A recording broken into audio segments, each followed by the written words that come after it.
too late, sport. Never mind, we'll get on the footplate next time.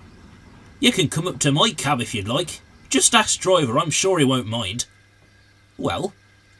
No, you're not a proper engine.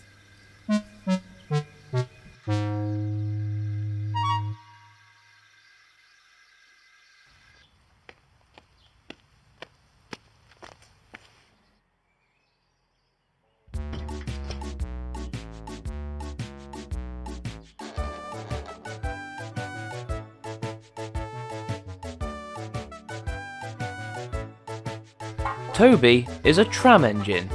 He has cowcatchers and side plates and doesn't look like a steam engine at all. Come on, Henrietta, time for our first train. But when Toby was new to his tramway, people were very confused about him indeed. Excuse me, what are you? I'm a steam tram, thank you for asking. Are you riding today? Please do.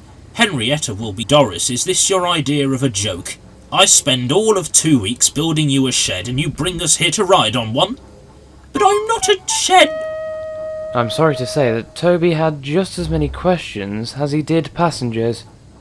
You don't look like an engine. Are you some kind of bus? What's with the fence? Do you have a whistle? Are you a real engine? And as time went by, Toby's patience wore thin at having to answer everyone's questions as politely as he could. So, he decided there was one thing for it.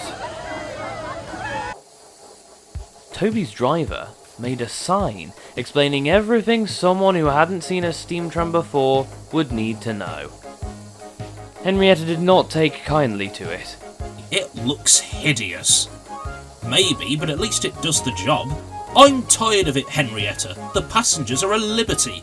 The engines at the junction never get this treatment.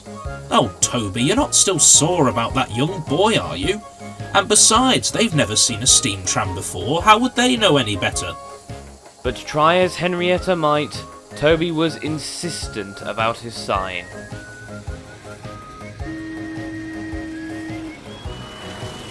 Toby's plan seemed to do the trick. He was no longer subjected to questions left, right or centre. When someone would go to ask, "Oh, a tram! And he's called Toby, how sweet." This made Toby quite happy. The passengers wouldn't talk to him as much, but he was pleased that he wouldn't have to keep explaining himself over and over. But as they trundled along, Henrietta couldn't help but feel disappointed. Some passengers might be rude, Toby, but just as many of them are only curious. One morning as Toby was shunting, he received an urgent call from a farmer in the village. "Toby, just the engine. Come quick. My horse has strayed onto the line." Toby was delighted. He was used to people, but he'd never helped an animal before.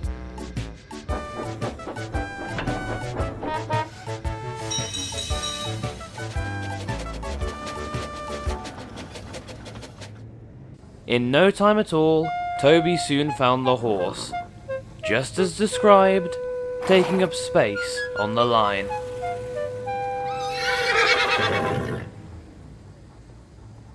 Oh, neigh yourself. Don't worry, I'll soon shift her.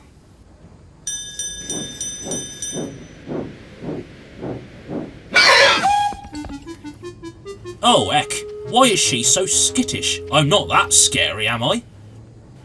Don't take any notice. She's usually quite jumpy around newcomers. But Toby was quite upset. It's hopeless, Henrietta. I can explain myself as much as I want. I'll always be strange and unusual, even the horse agrees. But Toby, your unusualness is what makes you you. You did well to move that horse off the line. That's something to be proud of.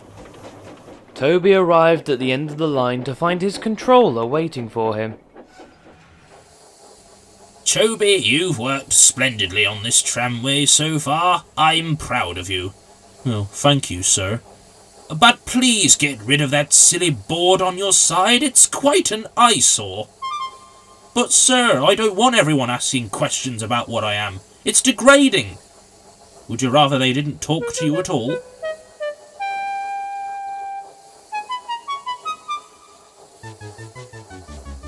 Toby did just as his manager suggested. When he was back at work the next day, his information board was nowhere to be seen. Toby no longer minds being asked to explain what he is. He does still get cross sometimes when passengers are unfriendly, but he knows now that everyone has to learn somewhere. And when everyone learns who Toby is, they learn what a really useful engine he can be.